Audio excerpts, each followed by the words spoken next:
Steven, arrête s'il te plaît, j'ai jamais pu encadrer Michel Legrand. Salut, c'est nos ciné, votre rendez-vous avec le cinéma qui parfois, quand la nuit tombe, que le calme se fait, que les pensées les plus intimes s'installent, se demandent jusqu'où tout ça va aller, jusqu'à quelles profondeurs abyssales les grands studios nous entraîneront-ils dans leur acharnement à porter sur grand écran l'intégralité du catalogue des éditeurs de comics, jusqu'aux titres les plus enfouis et les plus confidentiels. Ces inquiétudes nocturnes ne nous auront pas empêchés d'aller traîner nos guêtres devant Shazam, dernier né des studios Warner, dont on va causer avec un quatuor de vaillants combattants de l'ombre. Daniel Andreev, salut Daniel. Salut. Stéphane Moïsaki, salut Stéphane. Bonjour Thomas. Julien Dupuis, salut Julien. Salut Thomas. David Honora, salut David. Salut Thomas. C'est nos ciné épisode 184 et c'est parti. Tu fais un amalgame entre la coquetterie et la classe. Tu es fou. Enfin, si ça te plaît. Shazam donc nous met sur les pas de Billy, incarné par Asher Angel, l'adolescent presque normal, si ce n'est que le simple cri de Shazam, justement, lui permet de se transformer en super-héros au pouvoir, semble-t-il, sans limite, et au passage de prendre les traits de Zachary Levi. Évidemment, vous connaissez l'histoire, grand pouvoir égale grande responsabilité et grosse baston avec un grand méchant, en l'occurrence Mark Strong, alias le docteur Thaddeus Sivana. Daily Batson, I choose you. Say my name so my powers will become yours. Shazam!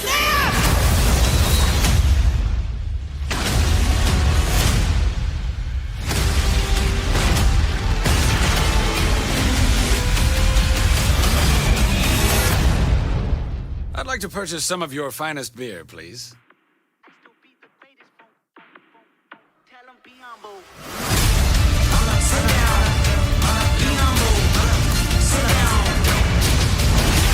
Shazam. Derrière la caméra, pour peu que ça ait une importance dans le DCverse, c'est David Sandberg, réalisateur de Dans le Noir et d'Annabelle Création. Et oui, et outre les acteurs précités, oui, ça va, tout le monde fait des erreurs. Au casting, on trouve aussi Grace Fulton, Jake Dylan Grazer et Jimon Hounsou. Votre avis sur ce Shazam, les amis? Julien Dupuis, bonjour. Bonjour Julien Dupuis. Ça Alors va, 87 signatures, 82 seulement signatures, 82 signatures à l'heure où nous enregistrons cette La dernière fois que émission. j'ai regardé, on était à 1 million 300, ouais. je sais pas, mais t'as mis un jour. Il y a eu un crash du rafraîchi, voilà, c'est ça. Le quorum n'étant toujours pas atteint des 100 signatures, du coup, on va dire que c'est toi qui commences pour parler de Shazam, Julien. Alors, écoute, je vais faire un truc qui est pas professionnel, mais je vais juste dire, j'en ai plein le dos en fait, quoi. J'en ai marre en fait de. Je sais que c'est pas très constructif, c'est pas une vraie critique et tout, mais c'est le premier truc en fait qui me vient à l'esprit. J'en ai plein le dos. Déjà, j'en ai plein le dos parce qu'on se farcit ces trucs-là et on sait que ça va pas être bien et c'est pas bien. Alors après, il faut mesurer le degré de pas bienitude, si j'ose dire, tu vois. Où on se dit, attends, c'est beaucoup plus nul ou c'est un petit peu moins nul, quoi, en fait. Alors là, c'est très très nul, hein. Et puis j'en ai marre parce que j'ai quand même passé ma vie de cinéphile pour l'instant à défendre moi ces films-là. Tu vois, déjà à les espérer pour une partie du temps, puis ensuite à les défendre, à dire qu'il y avait des vertus là-dedans et tout. Et c'est désespérant en fait de continuer à se farcir des films pareils. Donc voilà. Ça, c'est le premier, c'est le cri du cœur, quoi, si j'ose dire. Alors après, si je dois rentrer un peu plus dans le vif du sujet, puis essayer de me pencher sur le cas Shazam, déjà peut-être un point qui me semble peut-être important, c'est que tu as un peu balayé comme ça la présence de David Sandberg à la réalisation, et pourtant moi ça me semble relativement important, c'est-à-dire que encore une fois on se retrouve avec un mec qui est passé directement ou très très vite déjà du court-métrage amateur qui avait fait un petit peu sensation sur YouTube au film d'horreur produit par James Wan, si mes souvenirs sont bons, qui était pas bien du tout, hein, déjà, mais qui avait eu son petit succès correct, qui a fait une autre suite, mais tout ça, ça reste des tout petits budgets et qui se retrouve totalement propulsé sur un film où alors déjà, si tu veux, ce saut-là, tu te dis, le gars, alors il a un vague plan de carrière parce qu'il se dit, ça va asseoir ma position de cinéaste et tout, puis son agent doit dire, non mais attends, là tu vas te faire pas mal d'argent, tu vas être à l'abri pendant un moment, mais tu sais très bien que le gars ne va avoir aucun pouvoir, en fait, aucun contrôle sur le film. Et puis surtout, moi je me suis posé quand même la question de savoir pourquoi lui. Pourquoi le studio allait chercher lui, si ce n'est qu'il leur fallait un exécutant, un mec qui dise action est coupée, et encore, je sais même pas si c'était le cas. Et c'est un mec qui vient du cinéma d'horreur, qui manifestement était sur. Pourquoi lui sur un truc comme Shazam? Enfin, je veux dire, ce qui est intéressant dans ce miscast, qui n'en est pas un finalement, parce que c'est pas ça le problème, c'est pas Adam Sandberg, c'est que c'est totalement transparent. C'est-à-dire que le gars, il vient avec n'importe quel bagage, il pourrait venir d'une émission culinaire à la télévision, t'as l'impression que ce serait la même chose en fait. Bon. Après, sur le film en lui-même, alors, il faut déjà savoir que le blockbuster, c'est un truc totalement anachronique. C'est-à-dire que moi, j'avais l'impression, et je sais qu'autour de la table, on est plusieurs à avoir partagé cette sensation-là, de voir moi, je pensais à Meteor Man, des trucs qui sortaient directement en vidéo dans les années 90, qui sont totalement oubliés, mais c'est cette espèce de tentative de films de super-héros un peu comédie, un peu humoristique qu'on pouvait avoir, qui sont évidemment totalement dépassé, mais il y a quelque chose comme ça dans le film qui est... tu te dis, bon, bah, le film de super-héros, de comics, il en est à un certain point aujourd'hui, et dans sa surexploitation et sa surreprésentation, tu te dis, bon, on en est encore là, en fait. Et ce côté suranné, complètement daté du film, est là sur à peu près toutes les constituantes, en fait, de son casting. Par exemple, le fait que Mark Strong, qui est un acteur que j'aime beaucoup, moi, par ailleurs, mais fasse le méchant, c'est une non-idée totale en fait pour caster un bad guy. Et de la même façon, les animatiques, t'as l'impression de voir des animatiques qui ont été empruntés à d'autres films d'ici ou ailleurs, et avec une technologie, une façon d'aborder les effets spéciaux qui est peu ou prou équivalente. Et quand je vais dire ça, c'est pas une bâche, hein, c'est un fait.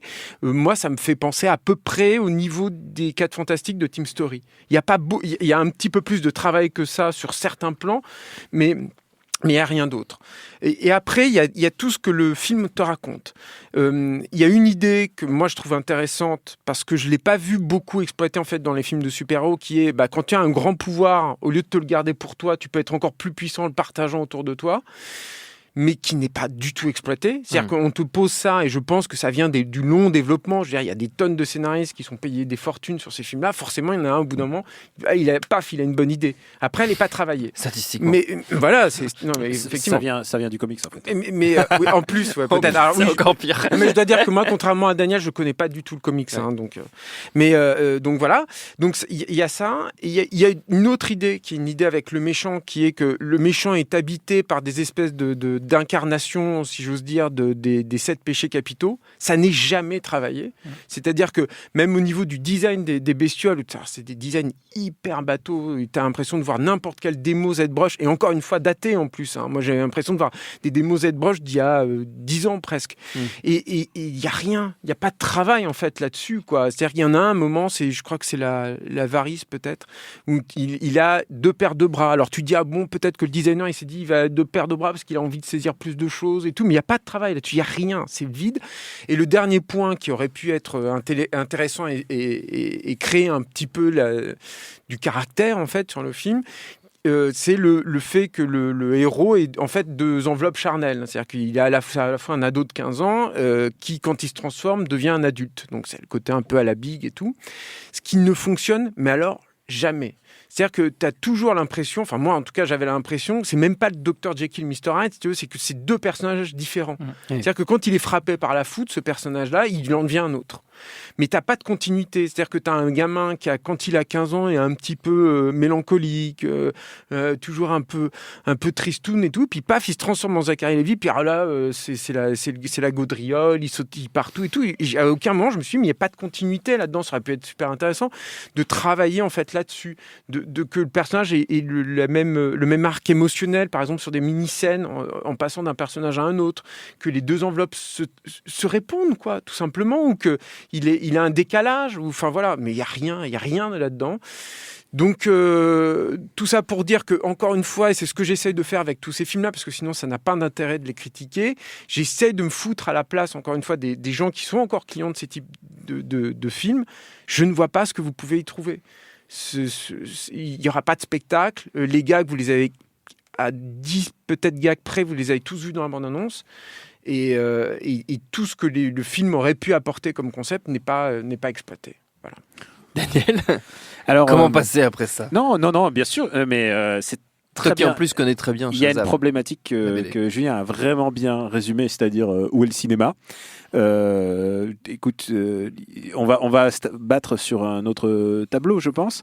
Moi, j'ai reçu un SMS de Thomas qui me dit viens parce que on n'arrête pas de bâcher les films de super-héros. C'est chiant. En plus, Stéphane à la fin il parle d'Anaconda. Sauve-nous. Viens s'il te plaît de nous parler de Captain Marvel. Captain Marvel. Lapsus intéressant. On n'a pas fini l'émission encore. Puisque Shazam s'appelait Captain Marvel. Tout à Et fait. Alors, pour moi, ce film-là, c'est le film de la consanguinité des films de super-héros absolus. D'abord, là d'où je viens, la consanguinité a plutôt mauvaise presse, donc c'est plutôt un truc négatif que je dis là. C'est que C'est où la consanguinité? en Russie, figure-toi. La Russie, figure-toi. en bonne presse. Ici, par contre, ça passe bien. Ça dépend. Je sais pas vous, mais moi, chez moi, non. Et le truc, Je me prononce- Moi, je viens du Loir-et-Cher, si tu veux. je me prononce pas pour la Bretagne. C'est une référence aux streamers jeux vidéo qui font l'apologie de l'inceste. je ne sais pas. Bien vu. C'est très très deep. Alors revenons-en. Alors Continuons. pourquoi la consanguinité? C'est parce que Captain Marvel sorti il y a même pas un mois et l'autre nom de Shazam en fait. Oui. Donc déjà il y a deux personnages Captain Marvel qui sortent à un mois près par deux studios différents. Là il s'appelle Shazam parce que pour des raisons de droit le personnage a été vraiment renommé Shazam en 2011. Mais c'est pas tout. Jimon Onsu qu'on a déjà vu dans Guardian of Galaxy, il joue là-dedans. On l'a déjà vu il y a 3 mois dans l'inimitable, l'incommensurable Aquaman, où il jouait un rôle d'un petit roi aquatique, enfin un roi poisson. Et donc ils se sont dit, putain, lui, il faut vraiment aussi le prendre dans notre écurie parce que ça va vraiment être un gars bien. Et Zachary Levi, il jouait le rôle de Fandral dans Thor. Et alors ils se sont dit, putain, les Warriors Free, ils étaient vraiment bien dans Thor, c'était vraiment des personnages vraiment bien traités, on va l'embaucher. Et du coup, c'est le moment où ils se refilent les acteurs. Déjà, on l'avait déjà vu, la génération d'avant, Captain America qui était avant, le Human Torch avant. Donc du coup, là, c'est l'abdication totale de DC, c'est-à-dire on fait des films à vue et on va essayer de la jouer Marvel. Alors qu'est-ce que ça veut dire, se la jouer Marvel? Si on va dans le bac à jouets et on essaye de trouver le jouet le plus abandonné, celui dont plus de gens ont rien à foutre. Chez Marvel, ça s'appelle Ant-Man. Ici, ça s'appelle Shazam. Ils l'ont pris très très profondément. Ils se sont dit, bon écoute, on va essayer de respecter au maximum ses origines. Et alors c'est très compliqué parce qu'en plus c'est un vieux héros. C'est quand même un héros qui est né dans les années 30-40, tu vois. Donc c'est un personnage dont les origines ont été réécrites 15 fois. Ils ont essayé d'en faire quelque chose de cohérent. C'est même pas si mal. Le seul problème, c'est que ils se la jouent Marvel, c'est-à-dire ils font de la vanne à fond. Et alors du coup ils se sont dit, bon, le modèle Deadpool, c'est des templates à chaque fois. Le modèle Deadpool, il a bien fonctionné. Donc du coup, on va prendre le modèle Deadpool, mais on va le faire accessible pour tous les enfants. Alors, à part il y a une femme qui se fait incinérer et quelques autres moments, une insulte et un moment, le héros qui téléporte toute sa famille dans un strip club. À part ça, c'est un film familial. C'est ça qui est très très bizarre, c'est qu'ils ont essayé de faire le truc le plus. Même ça, c'est traité de manière familiale. Hein. Ouais, Oui, tu le vois pas. Il cache les yeux, Il cache les de la yeux. petite. C'est-à-dire que c'est ça peut plus ridiculement familial. qu'un Mortal Kombat, quoi. Libre à toi un film familial. un bon film familial. Non mais vraiment, C'était familial. vraiment, il y a un vrai problème dans qu'est-ce qu'il leur reste à faire et qu'est-ce qu'ils peuvent faire. La marge de manœuvre chez DC, c'est un fichier Excel et ils regardent, putain, faut qu'on ait une idée avant 2021 pour tel héros. Qu'est-ce qu'il nous reste dans le... Est-ce qu'on peut pas faire un spin-off de Black Manta, le méchant de Aquaman? Est-ce qu'on peut pas faire... Ils en sont à ce niveau-là d'écriture, c'est presque ils le jouent au dé en fait. Hein. C'est pour ça que tu disais quel réalisateur, mais ils s'en foutent complètement et ça se voit à l'écran, c'est que Là, tu viens de parler des films Marvel. je te laisse libre. Consanguinité, Ouais, on retombe dessus. son Mais point précisément. Du coup, il n'y a pas de cinoche là-dedans. C'est un film à 100 millions, mais c'est un film qui pourrait être fait en 20. Enfin, t'as l'impression, genre, quand tu vois la grotte de Shazam, elle est dégueulasse. Le décor à la fin, c'est un parc d'attractions tout pourri. Il y a pas d'intensité. Et puis les scènes de sitcom, en fait. C'est surtout ça, en fait. Les scènes de sitcom, de famille et tout, c'est nul. C'est vraiment pas très bien. Ça met du temps mettre en place. Ça dure 2 heures pour raconter tout ça. Tu disais que Shazam est un personnage mineur. Le film le traite comme ça. Ouais, en fait, Stéphane. c'est même carrément ça. En fait, c'est-à-dire le choix de Zachary Levi, pour moi, et de le faire jouer de cette manière-là. Et moi, je le trouve horrible. Le personnage, le traitement, l'acteur, c'est une manière de dire, en fait, c'est désuet, donc on va le traiter de manière désuète. Voilà, alors que je pense que potentiellement, tu peux faire autre chose. Et à la base, il me semble que c'était The Rock qui était censé interpréter le personnage. Il devait faire Black Adam, le méchant. Ouais, mais il s'est posé des questions sur les deux trucs, tu vois. Donc le problème, c'est que pour moi, un personnage comme The Rock, ça faisait, enfin, un acteur comme The Rock, ça faisait plus sens en fait, parce que déjà dans la transformation, t'avais un vrai plus à gagner, quoi. Et On est passé de The Rock à Gérard Vives, quoi. C'est ça, c'est ça la je sais catastrophe. même pas si ça s'est entendu. Il y a eu un aboiement de chien, je crois, mais c'était étrange. C'était- Bref, reprenons. Ouais. Et en fait, avoir un acteur comme The Rock en fait à la place de Zachary Levi, ça faisait plus sens. Parce que déjà c'est un meilleur acteur, c'est-à-dire que c'est quelqu'un qui sait jouer la comédie, c'est quelqu'un qui sait jouer avec le côté bizarre et de son corps, enfin tu vois, sur le côté bigger than life de son corps. Et voilà. Sauf que bon bah comme me le pointait Julien du doigt, il l'a fait récemment avec Jumanji, donc en fait forcément jouer un ado dans le corps d'un adulte, il l'a déjà fait. Moi j'aime pas du tout Jumanji, mais lui il a bien fait son rôle, donc ça va quoi.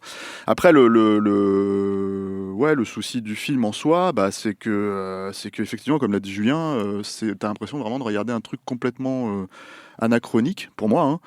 Si ce n'est que t'as des effets spéciaux numériques, c'est vraiment coincé entre The Mask, Spawn, Le Fantôme du Bengale. C'est vraiment le film qu'ils ont oublié de sortir à cette époque-là, j'ai l'impression, quoi. Et voilà.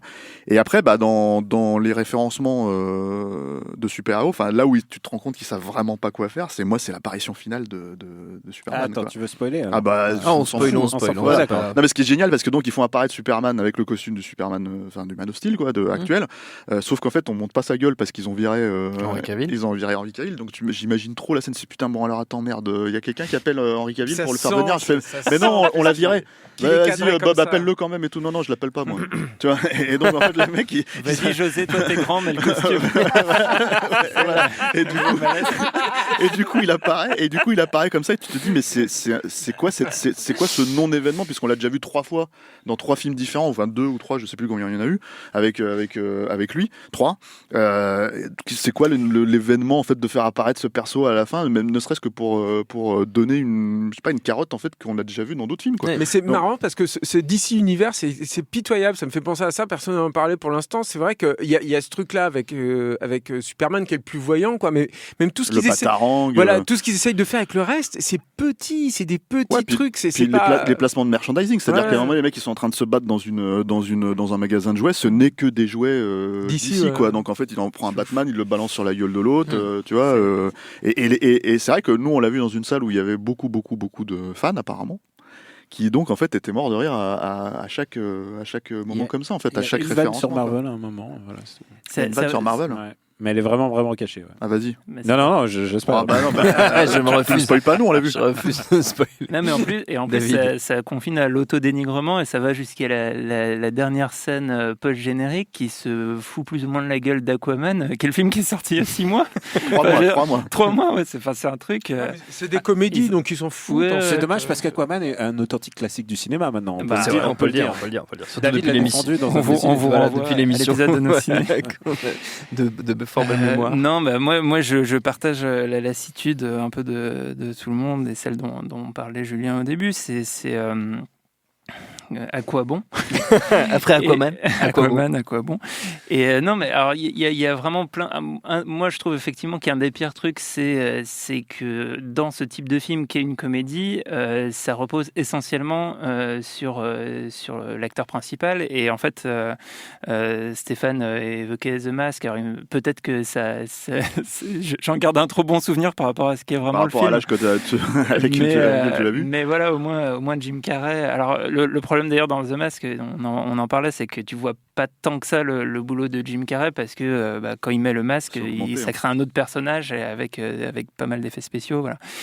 Et en fait là, je trouve l'acteur mais vraiment catastrophique et il a d'une part très très peu de charisme et pas du tout intéressant, et en plus, comme disait Julien, le problème c'est que ça ne crée absolument rien dans le rapport qu'il a avec l'ado qui tient le même rôle, c'est-à-dire que on n'est ni dans quelque chose comme Big, auquel il y a une référence directe d'ailleurs dans le film, où c'est un ado dans le corps d'un adulte, parce que quand il devient adulte, il se comporte comme adulte, même il a un champ culturel qui est différent du personnage de l'ado. Ouais. C'est-à-dire à un moment, il va se lancer dans un monologue sur les 7 péchés capitaux, où tu te dis c'est impossible que le personnage ado qui nous a été présenté tienne ce discours-là, quoi.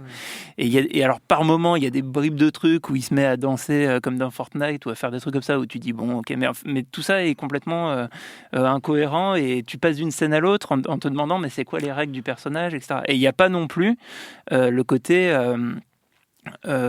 lutte du personnage de l'ado avec ce qu'il devient quand il se transforme. Ça non plus, ça fonctionne pas.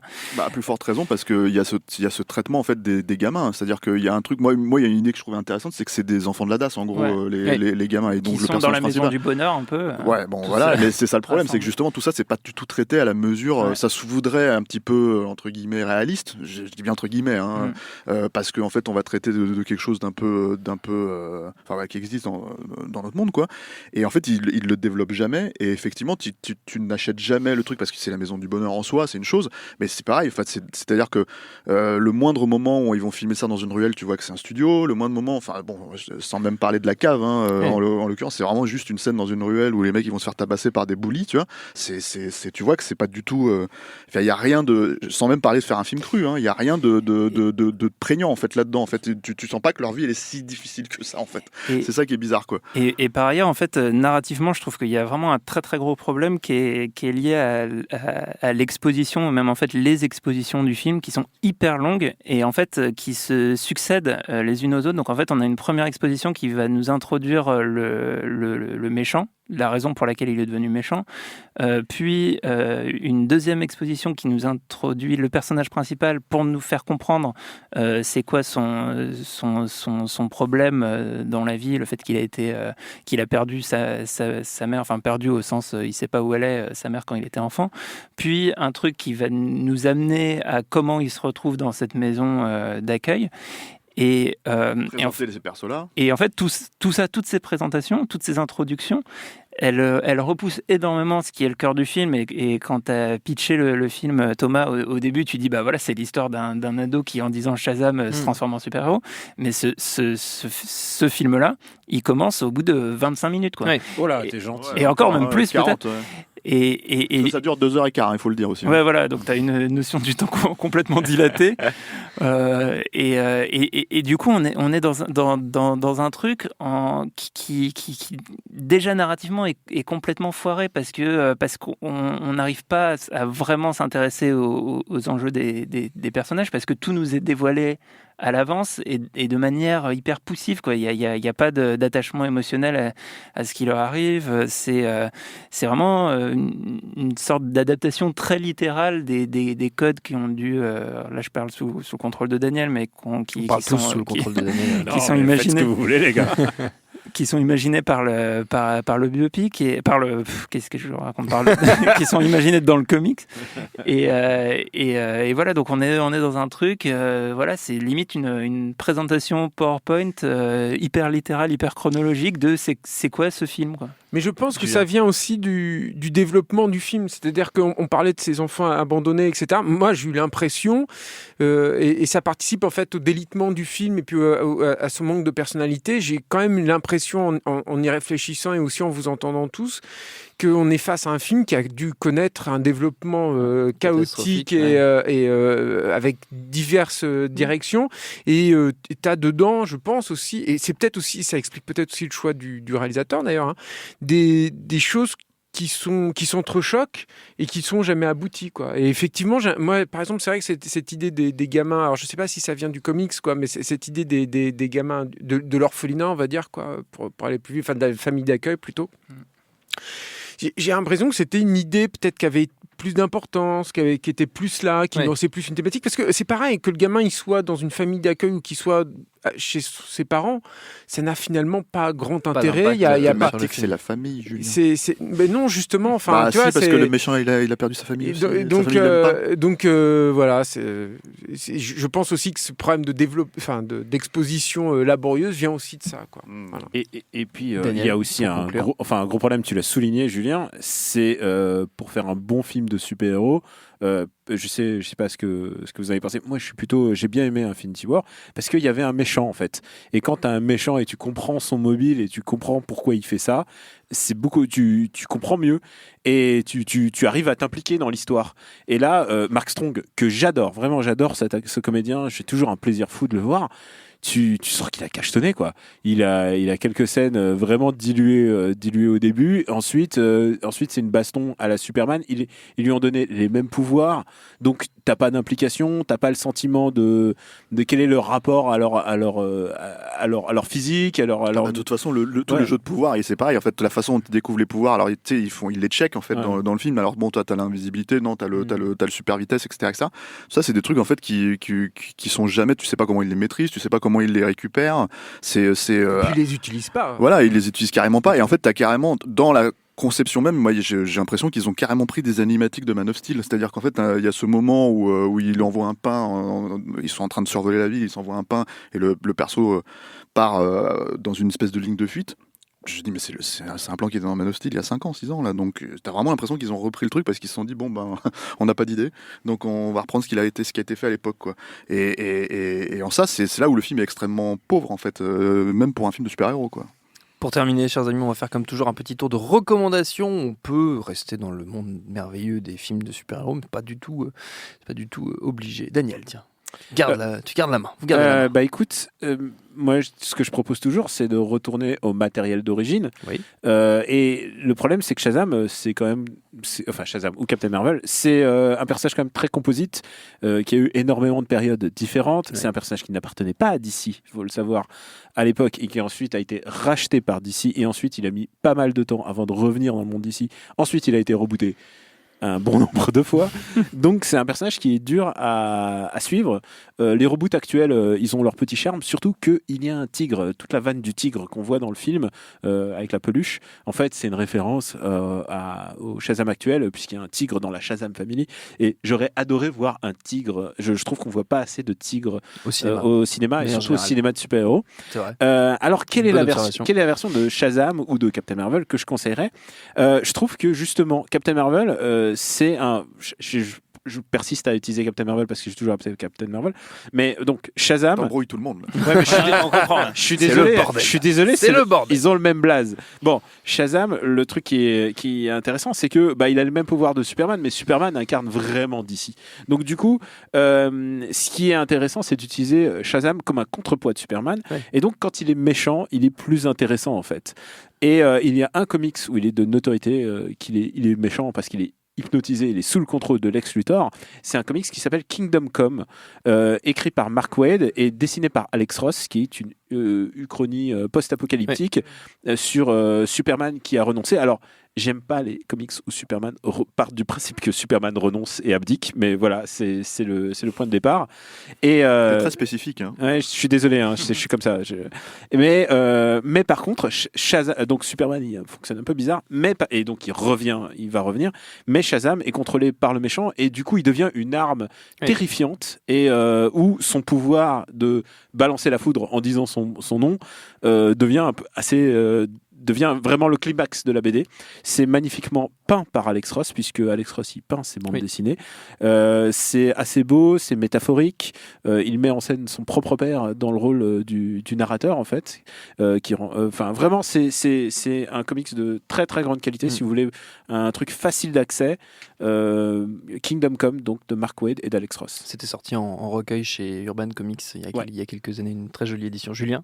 J'aurais aimé penser à cette reco, effectivement. Désolé, je prends Non, la facilité pour moi, c'est de prendre les bouquins. Écoute, moi j'ai réfléchi à une reco, j'ai pas trouvé un truc démentiel, mais je conseillerais quand même de revenir sur un film qui a mine de rien 16 ans et qui est produit par Warner en fait. C'est pour ça aussi que je le conseille, parce que on voit le gouffre en fait qui sépare en fait les deux à cette époque où Warner, ils étaient beaucoup plus courageux, ils mettaient en avant peut-être plus facilement les réalisateurs, et je trouve intéressant de recommander ce film dont je vais vous donner le titre tout à l'heure après ce suspense insoutenable. Non, mais parce que je trouve, ça aurait pu, mais parce que je pense que le film, quand il est sorti, il a été ce que je vais conseiller, enfin en tout cas, a été parasité par beaucoup d'autres débats qui étaient pertinents à l'époque, mais voilà, je trouve que c'est intéressant de le ramener. En fait, c'est Matrix Révolution, et plus spécialement le combat final de Matrix Révolution, parce que encore une fois, ça a 16 ans. Je trouve que c'est intéressant de revenir à ça, et ce que proposaient les Washoe à l'époque, alors qu'ils n'avaient pas du tout accès à la technologie qu'on a aujourd'hui. Enfin, je veux dire, ça a fait un bond monumental, hein, les images de synthèse et tout depuis. Et puis, décorrélé donc de sa sortie, des attentes parfois peut-être déplacées qu'on avait vis-à-vis des films, et aussi peut-être détachées de tout le reste. C'est-à-dire que moi, je peux entendre qu'on soit pas... Moi, je suis pas super client, par exemple, de la structure narrative du 3e opus. Je trouve que ça met très longtemps à démarrer, qu'il y a vraiment des passages un peu difficiles à digérer et tout.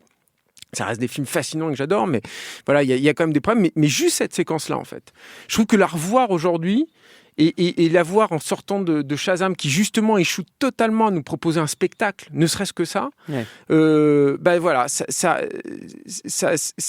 permet de tirer un état des lieux qui est quand même pas bien fameux en fait de l'état des studios aujourd'hui, et de l'état de frayeur aussi, et du coup de comment ils sont sclérosés, comment ils n'arrivent plus à avancer, comment ils n'arrivent plus à proposer du neuf et à s'engager sur des choses novatrices. Et puis comment finalement Matrix Révolution avait déjà compris énormément de choses, il me semble, à l'imagerie de comics, à ce qu'est un découpage de comics, à comment tu traites les corps dans le comic book et dans ce type de scène. Voilà. David ?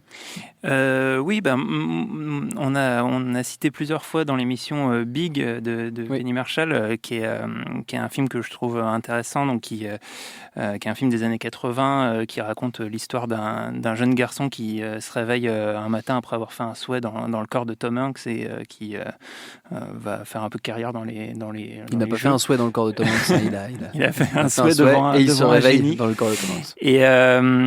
Et en fait, je voudrais en profiter pour recommander toute la filmo de Penny Marshall qui est morte carrément, qui est morte en décembre dernier, là, en décembre 2018. Et je trouve qu'il y a vraiment pas mal enfin, elle a une filmo de moins d'une dizaine de films, et il y en a plusieurs qui veulent le coup, y compris Jumping Jack Flash avec Whoopi Goldberg, c'est pas le pire. Qui vaut vraiment cette replongée dans l'internet tel que ça pouvait être imaginé au milieu des années 80. Je recommande aussi L'éveil avec Robin Williams et Robert De Niro. Non, mais ne l'écoutez pas. Non, mais attendez, L'éveil, c'est un film, c'est dans une autre veine, on est plus dans le cinéma Oscar, mais c'est des grosses performances d'acteurs.